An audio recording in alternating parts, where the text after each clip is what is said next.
Who's back? No one said that. Okay. I think we're probably for.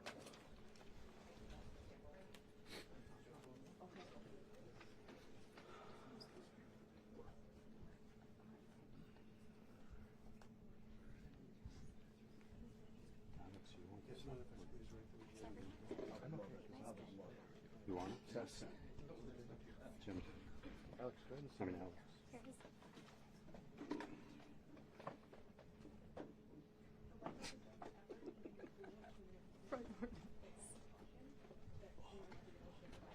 I should start doing yoga at the library. Those squats. We need yoga. I love yogurt. Can you get on that? Can you get on that soon? Get that class going for us? Yeah, Peter, we have to add yoga at the library to the itinerary. Christine, you're starting. Specifically outside on the lawn.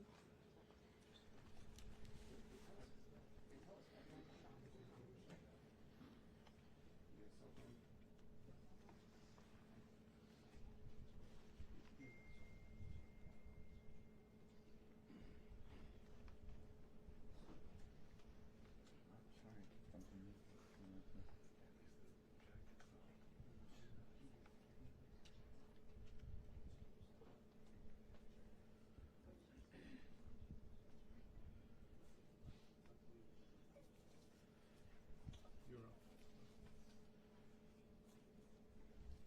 Yeah, I can see it on Fox back there. Jonathan, Yep. You're in the you're live in the shot. Uh-huh. They're live on Fox right now. Okay. Thank you.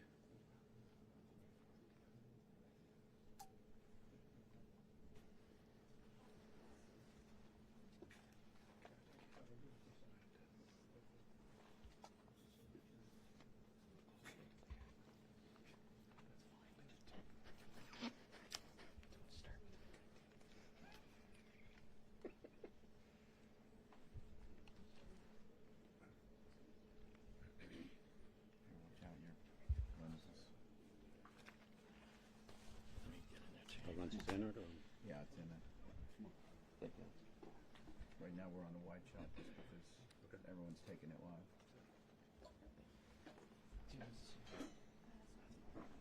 This is okay.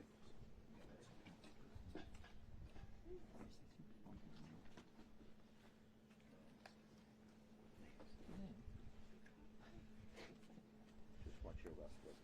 Yeah. Left foot? Yeah, you're fine. Left foot. Left foot. Left. Thank you.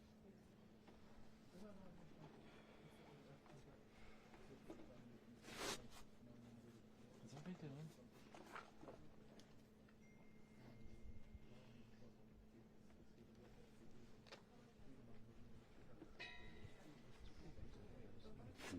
I can't believe they got us in there this quickly. Yeah. The hotel took I know, here it was such a and we're all I was not set up. expecting I thought this was going to take hours. What? What? What? You know what you're doing?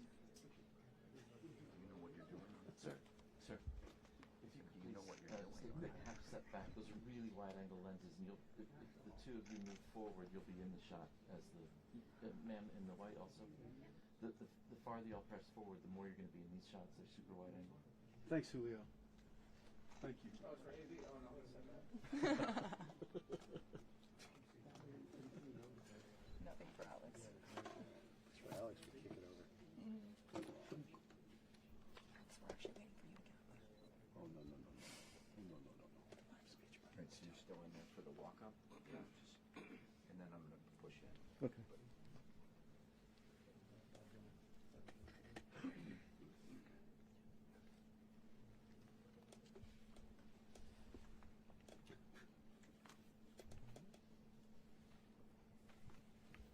Test image. It's a handheld camera test image. Test image. 24 to 70. So, you're fine.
do you feel about that? I'm fine with that.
No.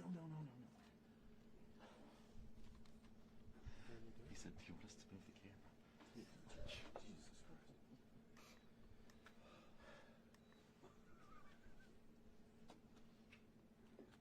I remember my first day. This is your second cookies.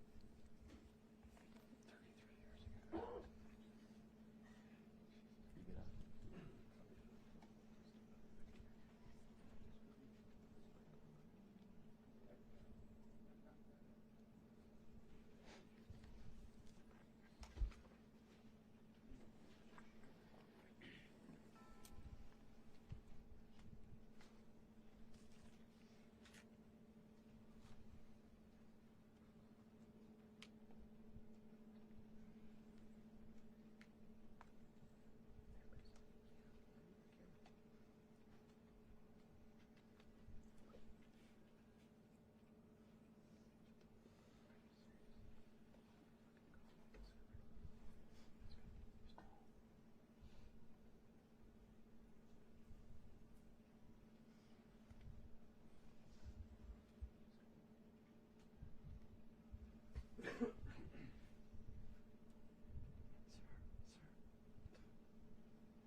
Thanks, Julia. And it's primarily an issue for the walkout. The rope is pushing into it. Thank you. Thanks, Julia.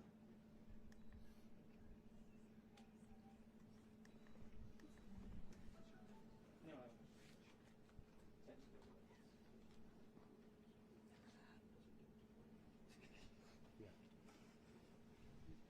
That's 6:20.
still guy.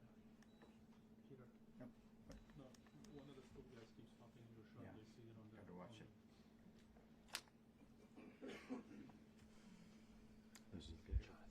Who is it? Your Yeah, foot right keeps now it's hitting okay. the tripod. Is it true? Yeah. With the lens, Yeah. you're not going to pay him. I will, but not right Okay. now. Not until he's coming. Okay. Peter, which direction should I move my feet? To my right? To your right. Yeah. Is that better? Cool. Yeah. Again, it's in the shot. Okay. Yeah. Just let me know. Just trying to figure it out. How about down here? Yeah. I mean, that's fine. That's fine. Okay.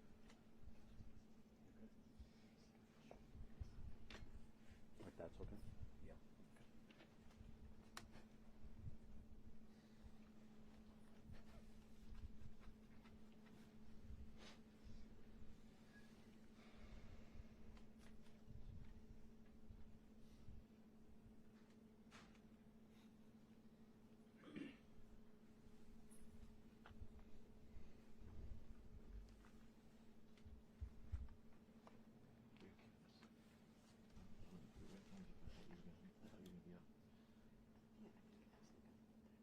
Oh, no. Yeah.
Can you be 6'2"?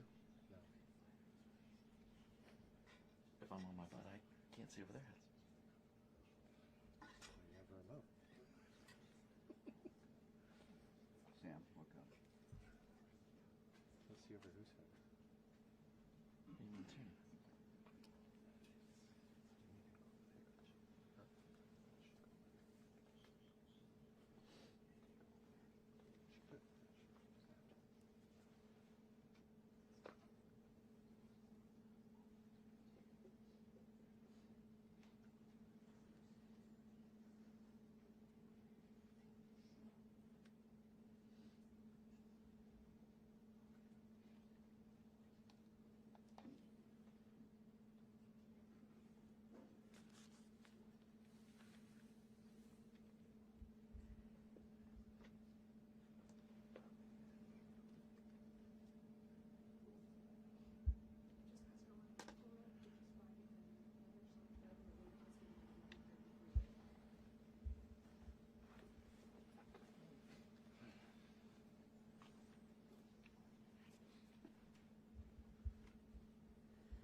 Here we go.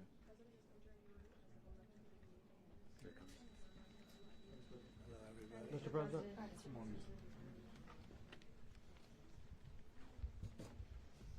Okay, thank you very much. This is big stuff. We appreciate you being here. Late last night and early today, at my direction, the United States Armed Forces conducted an extraordinary military operation in the capital of Venezuela. Overwhelming American military power, air, land, and sea, was used to launch a spectacular assault. And it was an assault like people have not seen since World War II. It was a force against a heavily fortified military fortress in the heart of Caracas to bring outlaw dictator Nicolás Maduro to justice. This was one of the most stunning, effective, and powerful displays of American military might and competence in American history. And if you think about it, we've done some other good ones, like the attack on Soleimani, the attack on al-Baghdadi, and the obliteration and decimation of the Iran nuclear sites just recently in an operation known as Midnight Hammer, all perfectly executed and done. No nation in the world could achieve what America achieved yesterday, or frankly in just a short period of time. All Venezuelan military capacities were rendered powerless as the men and women of our military, working with U.S. law enforcement, successfully captured Maduro in the dead of night. It was dark. The lights of Caracas were largely turned off due to a certain expertise that we have. It was dark and it was deadly. But captured along with his wife, Celia Flores, both of whom now face American justice. Maduro and Flores have been indicted in the Southern District of New York, it's Jay Clayton, for their campaign of deadly narco-terrorism against the United States and its citizens. I want to thank the men and women of our military who achieved such an extraordinary success overnight with breathtaking speed, power, precision, and competence. You rarely see anything like it. You've seen some raids in this country that didn't go so well. They were an embarrassment. If you look back to Afghanistan, or if you look back to the Jimmy Carter days, they were different days. We're a respected country again, maybe like never before. These highly trained warriors, operating in collaboration with U.S. law enforcement, caught them in a very ready position. They were waiting for us. They knew we had many ships out in the sea, just sort of waiting. They knew we were coming. So they were in a ready, what's called a ready position. But they were completely overwhelmed and very quickly incapacitated. If you would have seen what I saw last night, you would have been very impressed. I'm not sure that you'll ever get to see it, but it was an incredible thing to see. Not a single American service member was killed, and not a single piece of American equipment was lost. We had many helicopters, many planes, many people involved in that fight. But think of that, not one piece of military equipment was lost, not one service member was, more importantly, killed. The United States military is the strongest and most fearsome military on the planet by far. With capabilities and skills our enemies can scarcely begin to imagine. We have the best equipment anywhere in the world. There's no equipment like what we have, and you see that even if you just look at the boats. You know, we've knocked out 97% of the drugs coming in by sea. 90%. Each boat kills 25, on average, 25,000 people. We knocked out 97%. And those drugs mostly come from a place called Venezuela. We're going to run the country until such time as we can do a safe, proper, and judicious transition. So we don't want to be involved with having somebody else get in, and we have the same situation that we had for the last long period of years. So we are going to run the country until such time as we can do a safe, proper, and judicious transition. And it has to be judicious because that's what we're all about. We want peace, liberty, and justice for the great people of Venezuela, and that includes many from Venezuela that are now living in the United States and want to go back to their country. It's their homeland.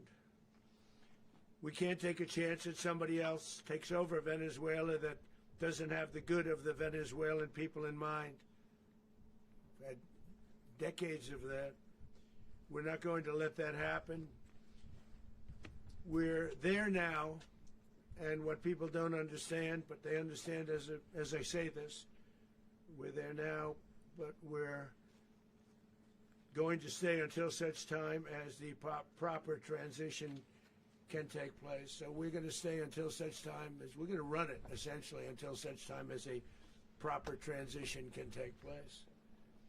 As everyone knows, the oil business in Venezuela has been a bust, a total bust, for a long period of time. They were pumping almost nothing by comparison to what they could have been pumping and what could have taken place. We're going to have our very large United States oil companies, the biggest anywhere in the world, go in, spend billions of dollars, fix the badly broken infrastructure, the oil infrastructure, and start making money for the country. And we are ready to stage a second and much larger attack if we need to do so. So we were prepared to do a second wave if we needed to do so. We actually assumed that a second wave would be necessary, but now it's probably not. The first wave, if you'd like to call it that, the first attack was so successful, we probably don't have to do a second, but we're prepared to do a second wave, a much bigger wave, actually. This was pinpoint, but we have a much bigger wave that probably won't have to do.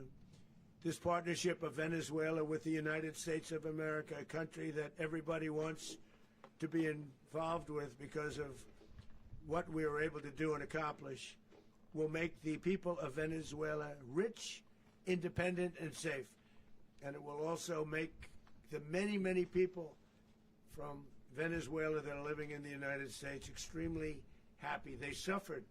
They suffered. So much was taken from them. They're not going to suffer anymore.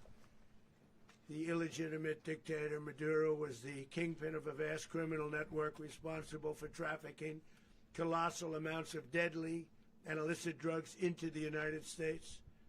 As alleged in the indictment, he personally oversaw the vicious cartel known as Cartel de las Solas, which flooded our nation with lethal poison, responsible for the deaths of countless Americans, many, many Americans. Hundreds of thousands over the years of Americans died because of him.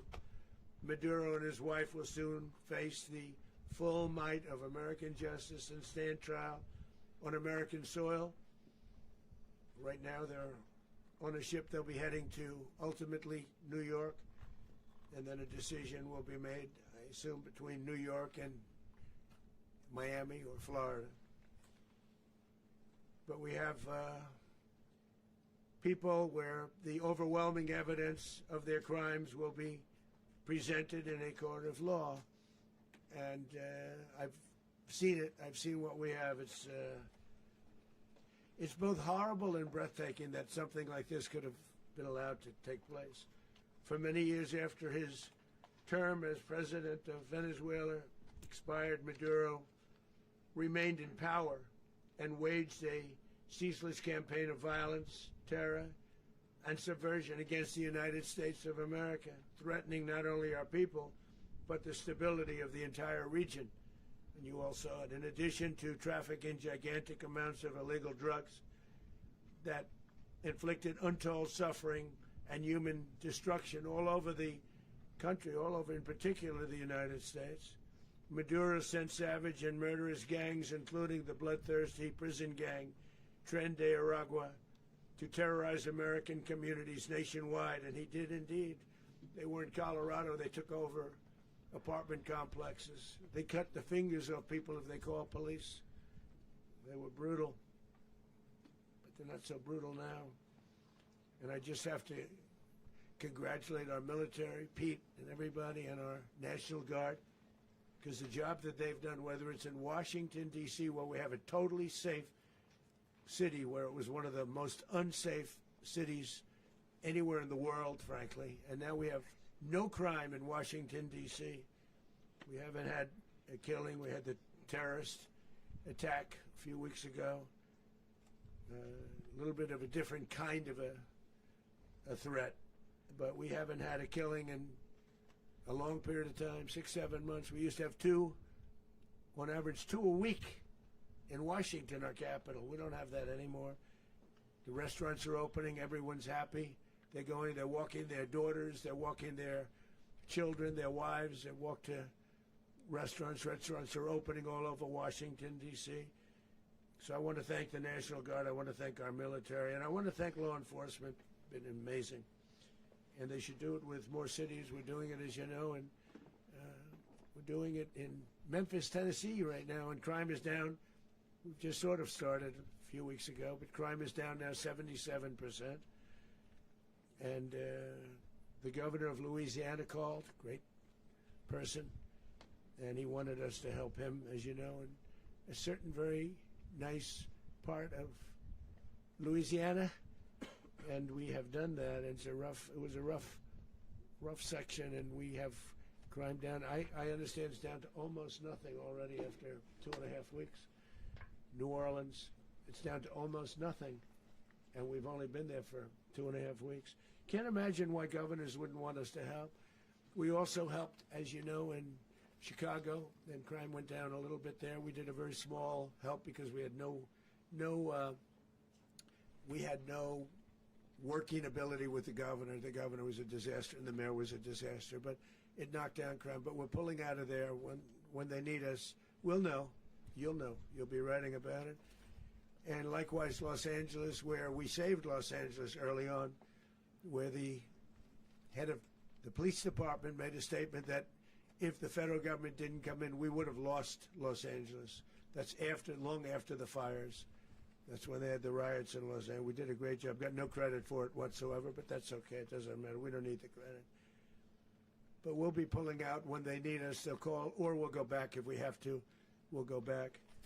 But we did a great job in various cities. But the place that we're very proud of is Washington, D.C., because it's our nation's capital. We took it from being a crime-ridden mess to being one of the safest cities in the country. But the gangs that they sent raped, tortured, and murdered American women and children. They were in all of the cities I mentioned, TNND de Aragua. And they were sent by Maduro to terrorize our people, and now Maduro will never again be able to threaten an American citizen or anybody from Venezuela. There will no longer be threats. For years I've highlighted the stories of those innocent Americans whose lives were so heartlessly robbed by this Venezuelan terrorist organization. Really one of the worst. One of the worst, they say the worst. Americans like 12-year-old Jocelyn Nungary from Houston. Beautiful Jocelyn Nungary, what happened to her? They, as you know, they kidnapped, assaulted, and murdered by TNND de Aragua animals. They murdered Jocelyn and left her dead under the bridge. There was a bridge that will never be the same to so many people after seeing what happened. As I've said many times, the Maduro regime emptied out their prisons, sent their worst and most violent monsters into the United States, to steal American lives. And they came from mental institutions and insane asylums. They came from prisons and jails. The reason I say both, they sound similar. Actually, prisons a little bit more hostile, a little bit tougher.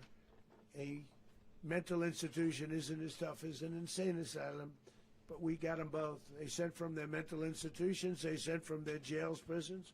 They were drug dealers. They were drug kingpins. They sent everybody bad into the United States, but no longer. And we have now a border where nobody gets through. In addition, Venezuela unilaterally seized and stole American oil, American assets, and American platforms, costing us billions and billions of dollars. They did this a while ago, but we never had a president that did anything about it. They took all of our property. It was our property. We built it.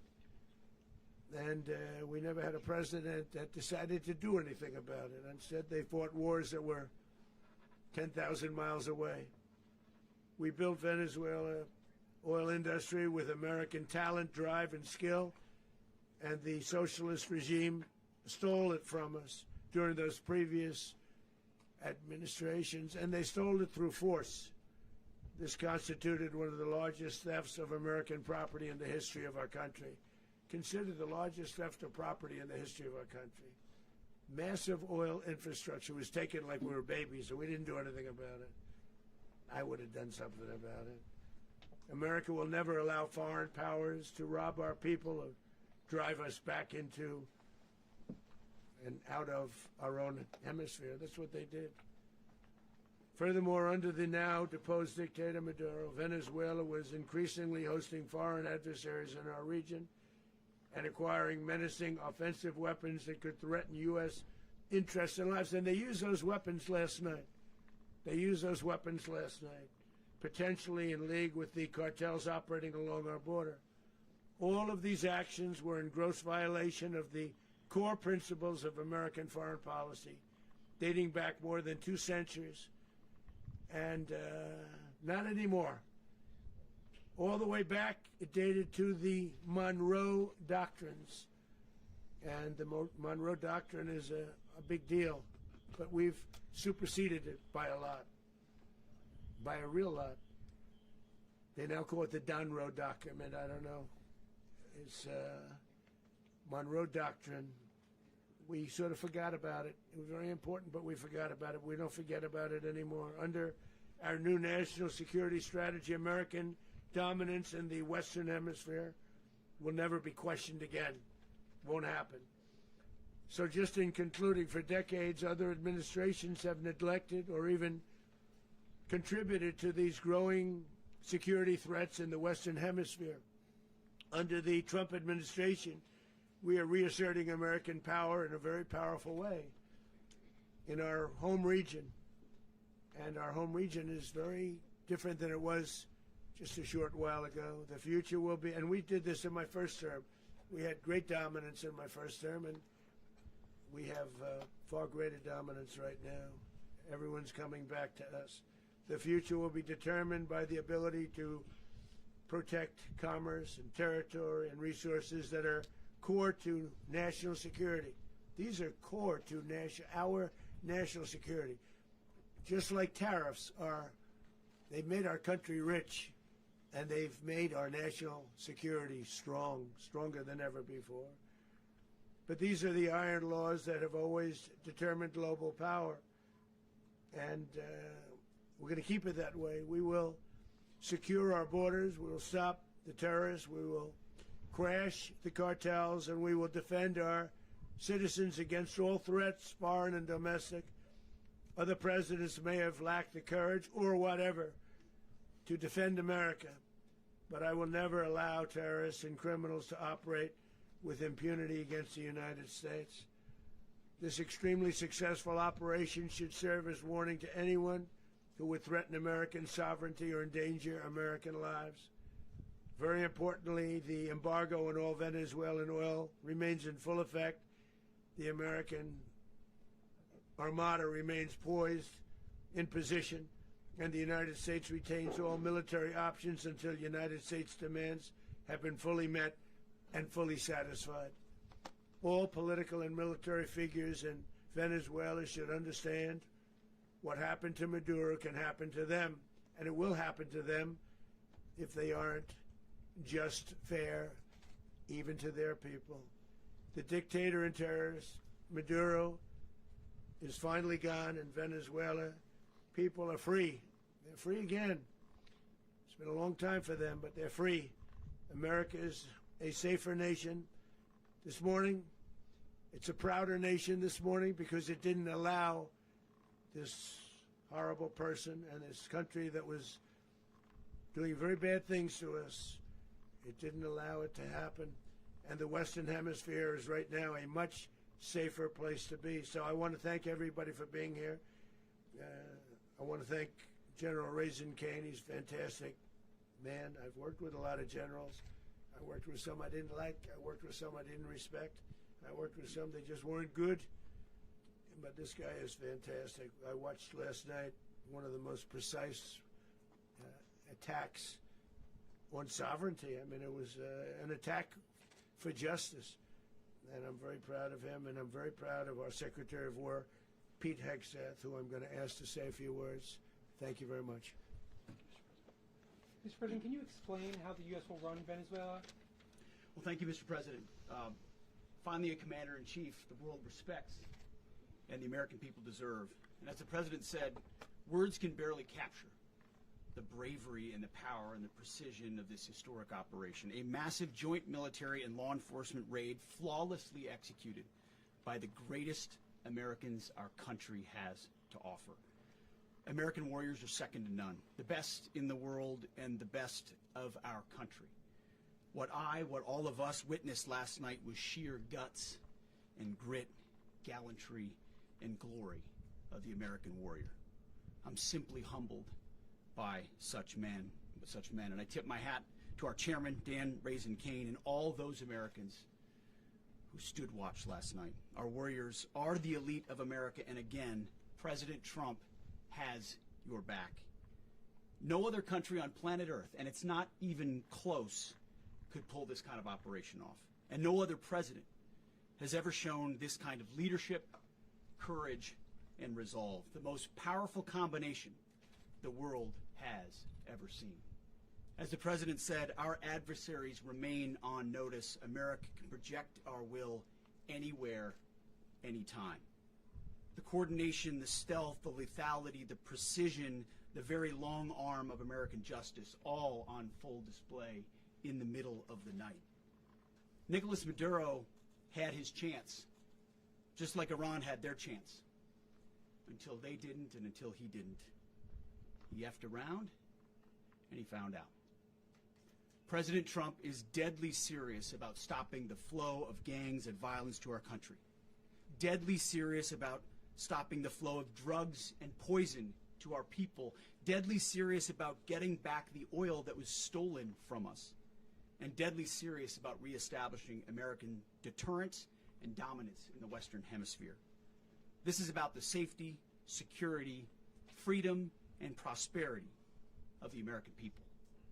This is America first. This is peace through strength. And the United States War Department is proud to help deliver it. Welcome to 2026, and under President Trump, America is back. I'd like to welcome now our chairman, Chairman Raisin Kane, to give a few more details about the operation. Mr. Chairman. Thank you, Mr. Secretary. Thank you, Mr. President, and good morning. Last night, on the order of the President of the United States and in support of a request from the Department of Justice, as the President said, the United States military conducted an apprehension mission in Caracas, Venezuela, to bring to justice two indicted persons, Nicolás and Cecilia Maduro.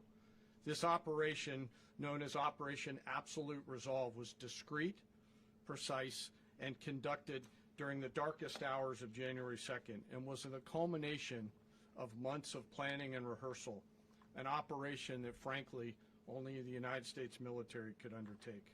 What I'd like to do this morning is talk to you through some of the preparation and the details without compromising any of our tactics, techniques, and procedures. There is always a chance that we'll be tasked to do this type of mission again. Our interagency work began months ago and built on decades of experience of integrating complex air, ground, space, and maritime operations. While the past 2 decades have honed the skills of our special operations forces, this particular mission required every component of our joint force, with soldiers, sailors, airmen, Marines, and Guardians working in unison with our intelligence agency partners and law enforcement teammates in an unprecedented operation. We leveraged our unmatched intelligence capabilities and our years of experience in hunting terrorists, and we could not have done this mission without the incredible work by various intelligence agencies, including the CIA, NSA, and NGA. We watched, we waited, we prepared, we remained patient and professional. This mission was meticulously planned, drawing lessons from decades of missions over the last many years, many missions over these last many years. This was an audacious operation that only the United States could do. It required the utmost of precision and integration within our joint force. And the word integration does not explain the sheer complexity of such a mission. An extraction so precise it involved more than 150 aircraft launching across the Western Hemisphere in close coordination, all coming together in time and place to layer effects for a single purpose: to get an interdiction force into downtown Caracas while maintaining the element of tactical surprise. Failure of one component of this well-oiled machine would have endangered the entire mission, and failure is never an option for America's joint force.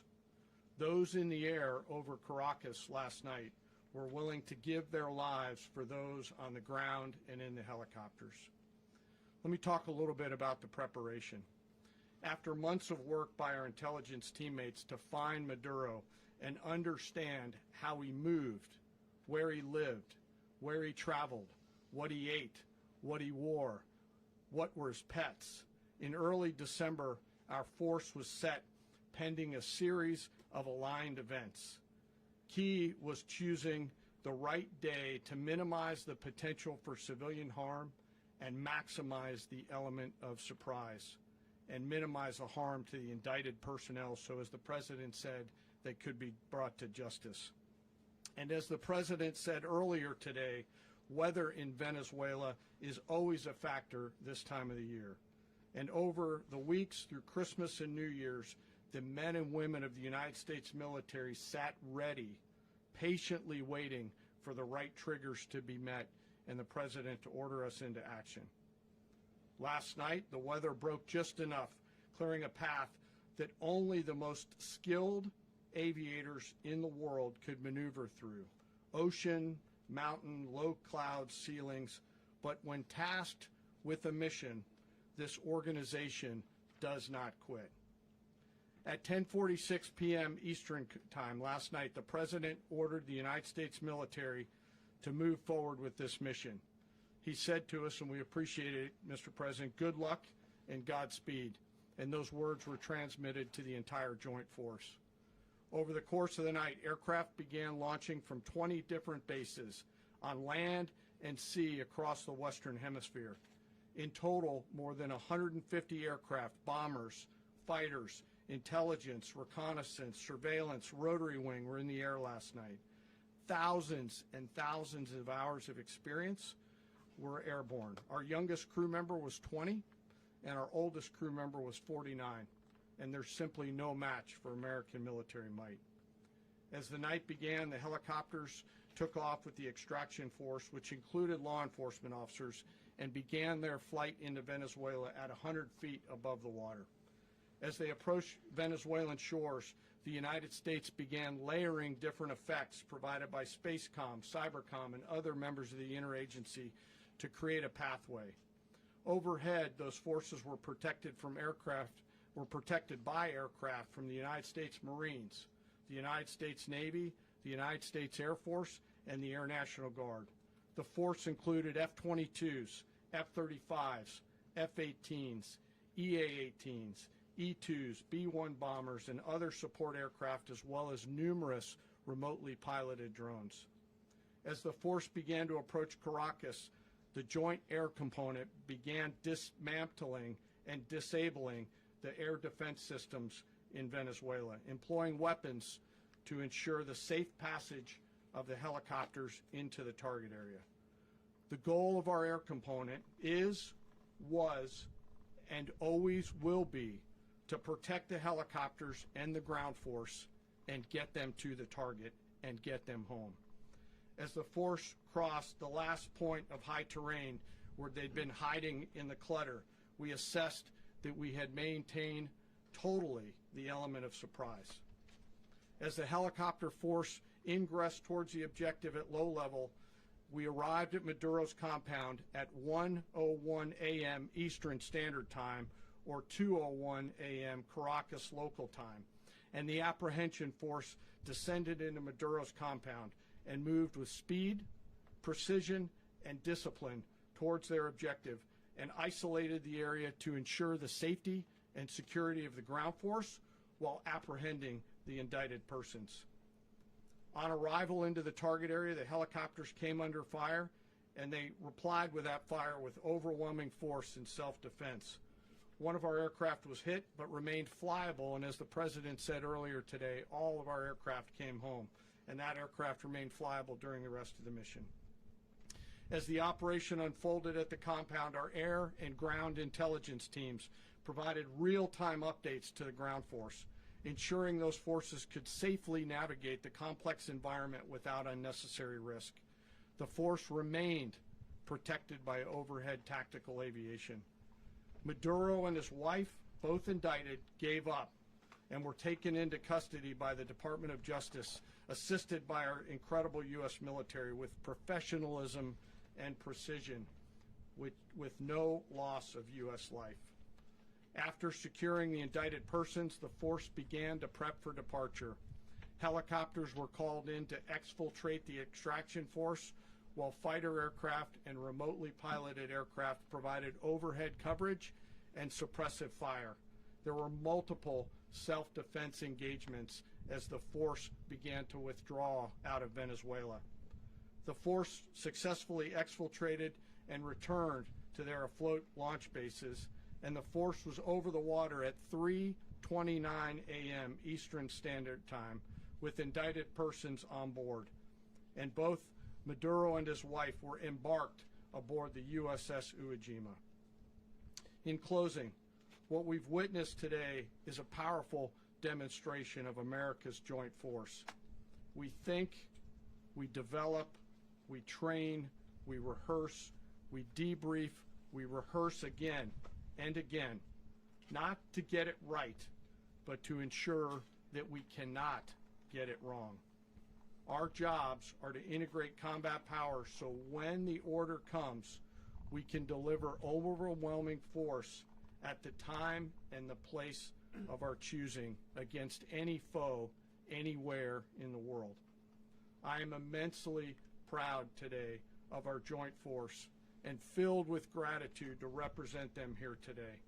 There is simply no mission too difficult for these incredible professionals and the families that stand by them and support them. As we stand here this morning, our forces remain in the region at a high state of readiness, prepared to project power, defend themselves, and our interests in the region. This operation is a testament to the dedication and unwavering commitment to justice and our resolve to hold accountable those who threaten peace and stability. In closing, I want to express my heartfelt gratitude to the brave men and women who executed this mission. Their courage and tireless commitment to our nation are what makes us strong. Thank you, Mr. Secretary, and thank you, Mr. President. Well, I don't have much to add to what you've heard now, other than the following points. Nicolás Maduro was indicted in 2020 in the United States. He is not the legitimate president of Venezuela. That's not just us saying it. the first Trump administration, the Biden administration, the second Trump administration. None of those three recognized him. He's not recognized by the European Union and multiple countries around the world. He is a fugitive of American justice with a $50 million reward, which I guess we saved $50 million. And We should make sure. yeah, exactly. But Don't let anybody claim it. Nobody deserves it but us. But I want to be clear about one thing. Nicolás Maduro had multiple opportunities to avoid this. He was provided multiple very, very, very generous offers and chose instead to act like a wild man, chose instead to play around. And the result is what we saw tonight. The other message here is the following. You have a guy, like many people around the world, they like to play games. You have a guy who decides he's going to invite Iran into his country, is going to, do the confiscation of American oil companies, is going to flood our country with gang members, is going to take Americans prisoner and try to hold them for hostage and trade them like he was able to do with the Biden administration. Basically likes to play games all this time and thinks nothing's going to happen. And I hope what people now understand is that we have a president. The 47th president of the United States is not a game player. When he tells you that he's going to do something, when tells you he's going to address a problem, he means it. He actions it. I can tell you, I've watched this process now for 14, 15 years, been around it. Everybody talks, I'm going to do this, I'm going to do that. When I get there, we're going to do this, we're going to take. This is a president of action. Like, I don't understand yet how they haven't figured this out. And now, if you don't know, now you know. Because this is the way it's going to play out. And I think people need to understand that this is not a president that just talks and does letters and press conferences. And, if he says he's serious about something, he means it. And this is something that was a direct threat to the national interest of the United States, and the president addressed it. This is a president of peace, by the way. I told you what I just said earlier. This guy had multiple opportunities to find his way somewhere else and figure out another. He could have been living somewhere else right now very happy, but instead he wanted to play big boy. And so now, he's got other sets of problems on his hands. And but I think the message here should be for the world. Look, the president doesn't go out looking for people to pick fights with. He's not generally wants to get along with everybody. We'll talk and meet with anybody, but don't play games. Don't play games with this president's in office, because it's not going to turn out well. And so I hope that I guess that lesson was learned last night, and we hope it'll be instructive moving forward. Is that a message for Cuba? Mr. President. Mr. President. You said that the U.S. is going to run Venezuela, so who's in power right now? Well, we're going to be running it with a group, and we're going to make sure it's run properly. We're going to rebuild the oil infrastructure, which will cost billions of dollars. It'll be paid for by the oil companies directly. They will be reimbursed for what they're doing, but it's going to be paid. And we're going to get the oil flowing the way it should be. As you know, it was just a minor flow. It was actually a minor flow for what they have. But we're going to run it properly, and we're going to make sure the people of Venezuela are taken care of. We're going to make sure the people that were forced out of Venezuela by this thug are also taken care of. Mr. President. Does the U.S. running the country mean that U.S. troops will be on the ground? How will that work? Well, they always say boots on the ground. So we're not afraid of boots on the ground if we have to have. We had boots on the ground last night at a very high level, actually. We're not afraid of it. We don't mind saying it. But we're going to make sure that that country is run properly. We're not doing this in vain. This is a very dangerous attack. This is an attack that could have gone very, very badly. Could have gone very badly. We could have lost a lot of people last night. We could have lost a lot of dignity. We could have lost a lot of equipment. The equipment is less important, but we could have lost a lot. And we're going to make sure that this is proper. We're there now. We're ready to go again if we have to. We're going to run the country right. It's going to be run very judiciously, very fairly. It's going to make a lot of money. We're going to give money to the people. We're going to reimburse people that were taken advantage of. We're going to take care of everybody. It's very important. We couldn't let them get away with it. They stole our oil. We built that whole industry there, and they just took it over like we were nothing. And we had a president that decided not to do anything about it. So we did something about it. We're late, but we did something about it. Yeah, please. Mr. President, can you explain the exact mechanism by which you're going to run the country? Are you going to designate a U.S. official to coordinate? It's all being done right now. We're designating people. We're talking to people. We're designating various people, and we're going to let you know who those people are. Mr. President. What's the group you mentioned that would run Venezuela? Well, it's largely going to be, for a period of time, the people that are standing right behind me. We're going to be running it. We're going to be bringing it back. It's a dead, I talk about a dead country. A year and a half ago, we were a dead country. Now we're the hottest country anywhere in the world. We're a country doing better than any country anywhere in the world. And it required leadership. Venezuela has a lot of bad people in there, a lot of bad people that shouldn't be leading. We're not going to take a chance that one of those people take over for Maduro. So you can look at, and others, we have fantastic people, including people in the military. So we're going to have a group of people running it until such time as it can be put back on track, make a lot of money for the people, and give people a great way of life, and also reimbursement for people in our country that were forced out of Venezuela. Mr. President, Rubio would be. you said earlier today that you weren't going to back Machado to come back and be the opposition leader in your Fox and Friends interview. And then you also mentioned the Vice President of Venezuela. Are you going to work with the Vice President of Venezuela, or how do you foresee the relationship Well, going? I understand she was just sworn in, but she was, as you know, picked by Maduro.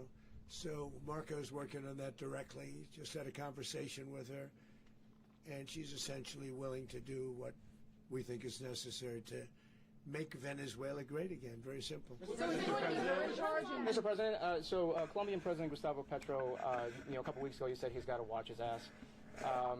And today, he said he's not concerned about anything happening to him in the aftermath of this operation. So, just what your message is Well, about he that. has cocaine mills. He has factories where he makes cocaine. And yeah, I think I stick by my first statement. He's making cocaine. They're sending it into the United States. So he does have to watch his ass. Mr. President, did you notify any members of Congress in advance? Marco, do you want to talk about that? Because you were involved. Sure. We call members of Congress immediately after. This was not the kind of mission that you can do congressional notification on. It was a trigger-based mission in which conditions had to be met night after night. We watched and monitored that for a number of days. So it's just simply not the kind of mission you can call people and say, hey, we may do this at some point in the next 15 days. But it's largely a law enforcement function. Remember, at the end of the day, at its core, this was an arrest of 2 indicted fugitives of American justice, and the Department of War supported the Department of Justice in that job. Now, there are broader policy implications here, but it's just not the kind of mission that you can pre-notify because it endangers the mission. Mr. President, if I can add one thing to that. Congress has a tendency to leak. This would not be good. If they leaked, General, I think it would have been maybe a very different result.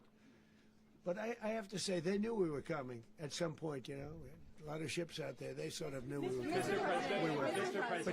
But Congress will leak, and we don't want leakage. Mr. President, You were one of the only people to watch this all play out live. What was Maduro doing when the U.S. forces entered what I assume would be his home? And also, was there any point where the U.S. was considering if Maduro pushed back or resisted killing Maduro? It could have happened. It could have happened. He was trying to get into a safe place. You know what a safe place is, all steel. And he wasn't able to make it to the door because our guys were so fast. They went through the opposition so fast. And there was a lot of opposition. People were wondering, do we get them by surprise? Sort of surprised, but they were waiting for something. It was a lot of opposition. There was a lot of gunfire. You saw some of it today. But he was trying to get to a safe place, which wasn't safe because we would have had the door blown up in about 47 seconds, they say on average, regardless of how thick the steel was. It was a very thick door. It was a very heavy door, but he was unable to get to that door. He made it to the door. He was unable to close it. So where is Maduro going to be? Go ahead, finish. Where is Maduro going to be in the time being right now? Do you know his exact Well, whereabouts? eventually, ultimately, in the near future, he's going to be brought to New York. And where is he going to be held? Where is he going to be held in New York? Do you know? That's going to be up to the officials that do these things. Mr. President, the U.S. has something of a mixed track record of ousting dictators without necessarily a plan for what comes afterwards. Not with Did me, that though. weigh on your decision Well, that's making? when we had different presidents, but with me, that's not true. With me, we've had a perfect track record of winning. We win a lot, and we win. If you look at Soleimani, you look at al-Baghdadi, you look at the Midnight Hammer. Midnight Hammer was incredible. Right now, you wouldn't have peace in the Middle East. We have essentially peace in the Middle East because of that. If we weren't successful with Midnight Hammer, you wouldn't have peace in the Middle East. So, with me, you've had a lot of victory. You've had only victories. You've had no losses. Yeah. Mr. President, can you? How long do you expect the U.S. to run Venezuela? And how soon do you want the Venezuelan people to hold elections? So I'd like to do it quickly, but it takes a period of time. You know, we're rebuilding. We have to rebuild their whole infrastructure. The infrastructure is rotted. It's actually very dangerous. It's a blow-up territory. Oil is very dangerous. It's a very dangerous thing to take out of the ground. It can kill a lot of people. It has killed a lot of people doing just that. The infrastructure is old. It's rotted. Much of it is stuff that we put there 25 years ago, and we're going to be replacing it. And we're going to take a lot of money out so that we can take care of the country. Are you saying that Secretary Rubio and Mr. President, China, Russia, and Iran have interests in Venezuela. How does this operation affect your relationships with them when it comes to the oil China and the drugs? and Russia, Russia when we get things straightened out. But in terms of other countries that want oil, we're in the oil business. We're going to sell it to them. We're not going to say we're not going to. In other words, we'll be selling oil probably in much larger doses because they couldn't produce very much because their infrastructure was so bad. So we'll be selling large amounts of oil to other countries, many of whom are using it now, but I would say many more will come. Are you saying that, Mr. President, are you saying that? Oh, Mr. President, thank you. What is your message to the people of Venezuela today? Of course, the civilian population specifically, they have a lot of questions. What is your message to the people of Venezuela? That you're going to have peace, justice. You're going to have some of the riches that you should have had for a long period of time. It was stolen from you. But you're going to have peace and you're going to have safety. You're going to have justice. You're going to have a country. You're going to have a real country. You're going to have potentially a great country. You know, if you go back 20 years, maybe even a little longer ago, that was a great country. And they destroyed it. Remember I said that if we lose this election, the United States will be Venezuela on steroids. That's what would have happened. Had we lost the election, the 2024 election, we suffered so badly. When you look at the border from 2020, what they did, what Joe Biden administration did to our country should never be forgotten. But if we had to go through another year of that, we wouldn't have. We would be exactly where Venezuela was in terms.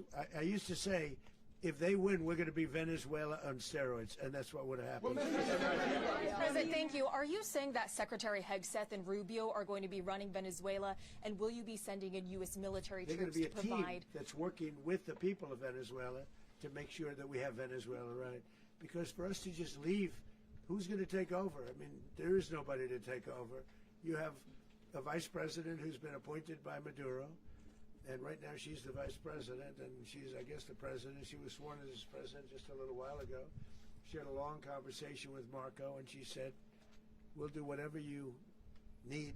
I think she was quite gracious, but she really doesn't have a choice. We're going to have this done right.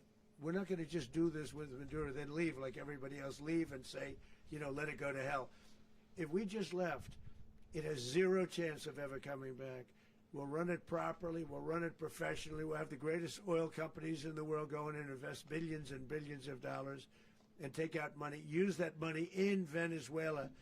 And the biggest beneficiary are going to be the people of Venezuela. And also, I can't stress this strongly enough, the people that got thrown out of Venezuela that are now in the United States, and frankly, some want to stay and some probably want to go back. Yeah. So, Mr. President, what is being done to protect Americans in the country, and were any of the detained Americans Well, right now they're arrested very last protected night? because nobody's going to mess with us. They're very protected. The people of, and we let them know that you better not touch one of them. Are you concerned that bad elements of the Maduro regime will remain in place? Well, we know who they are. We're on them, and they're acting much differently now than they would have acted 2 days ago. And what can you okay, say wait, about behind you, please. Mr. President, why is running a country in South America America first? Well, I think it is because we want to surround ourselves with good neighbors. We want to surround ourselves with stability. We want to surround ourselves with energy. We have tremendous energy in that country. It's very important that we protect it. We need that for ourselves. We need that for the world. And we want to make sure we can protect it. Yes, sir. Please, go ahead. Yeah, is there a message here for Cuba and Diaz-Canel? Well, Cuba's an interesting case. Cuba is, not doing very well right now. That system has not been a very good one for Cuba. The people there have suffered for many, many years. And I think Cuba is going to be something we'll end up talking about because Cuba is a failing nation right now, very badly failing nation. and we want to help the people of. It's very similar in the sense that we want to help the people in Cuba, but we want to also help the people that were forced out of Cuba and living in this country. Do you want to say something about that, Marco, please? Well, I mean, I just gave you a statement a few minutes ago about, when the president speaks, you should take him seriously. So suffice it to say, Cuba is a disaster.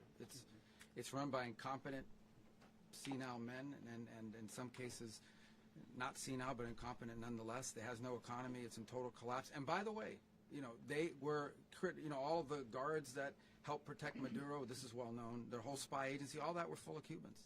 I mean, they basically, it's amazing. This poor island took over Venezuela in some cases. One of the biggest problems the Venezuelans have is they have to declare independence from Cuba. They tried to basically colonize it from a security standpoint. So, yeah, look, if I lived in Havana and I was in the government, I'd be concerned, at least a little bit. Are you cutting off the oil flow to Cuba from Venezuela? Well, the president already announced a week ago that anything that's sanctioned oil, it's not going to be allowed to get there. So that's an The answer is yes. Mr. President, Is the U.S. aware of the location of opposition leader Machado, and have you been in contact with her? No, we haven't. We haven't. Mr. President, on Monday. I think it would be very tough for her to be the leader. She doesn't have the support within or the respect within the country. She's a very nice woman, but she doesn't have the respect. Mr. President, is it possible that the U.S. ends up administrating Venezuela for years? Well, it won't cost us anything because the money coming out of the ground is very substantial, so it's not going to cost us anything. So the U.S. isn't going to dedicate we will. money to. Well, we want safety there. We want to be surrounded by countries that aren't housing all of our enemies all over the world. That's what was happening, and you don't want to have that. But we're going to be rebuilding, and we're not spending money. The oil companies are going to go in. They're going to spend money. We're going to take back the oil that, frankly, we should have taken back a long time ago. A lot of money is coming out of the ground. We're going to get reimbursed for all of that. We're going to get reimbursed for everything that we spend. So it's going to be a very important. This is a very big evening that took place last night. We have to be surrounded by safe, secure countries. And we also have to have energy, very important. We have to have energy that's real energy, not where they're getting 4% and 5% of the energy out of the ground. You take a look, it was such a disaster. So what's going to happen with Venezuela, I think, over the next period of a year is going to be a great thing. And the people of Venezuela will be the biggest beneficiaries. Mr. President, U.S.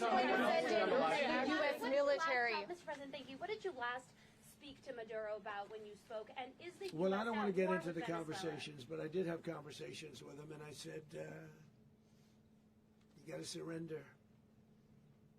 And I actually thought he was pretty close to doing so, but now he wished he did, yeah. Mr. President, can you explain, you said that Maduro is responsible for drug trafficking. You recently pardoned the former president of Honduras who was convicted on many drug trafficking. Can you explain how these two situations are different? And would you ever pardon Maduro? I endorsed, as you know, the winning president, the man who won in Honduras. I endorsed the man who won in Chile. I endorsed the man who won in Argentina. And we are doing very well with that whole group. What the man that I pardoned was, if you could equate it to us, he was treated like the Biden administration treated a man named Trump. That didn't work out too well for them. This was a man who was persecuted very unfairly. He was the head of the country. He was persecuted very unfairly. And there are a number of them. And we felt that it was a very unfair situation that happened to him. He's also a party member of the man who won. So obviously the people liked what I did. And one of the reasons that was done is because of the fact that the party in power felt very strongly that that man was treated very badly. I studied it very quickly, and then I studied it in great detail. I went to a lot of the people standing behind me, and they felt that that man was persecuted and treated very badly. That's why I gave him a pardon. Mr. President, you referenced boots on the ground earlier. Can you just sort of button this up? Do you envision the U.S. military having a presence in Venezuela as the U.S. runs that country? Well, no, we're going to have a presence in Venezuela as it pertains to oil, because we have to have, we're sending our expertise in. So you may need something, not very much. But no, we're going to be taking out a tremendous amount of wealth out of the ground, and that wealth is going to the people of Venezuela and people from outside of Venezuela that used to be in Venezuela.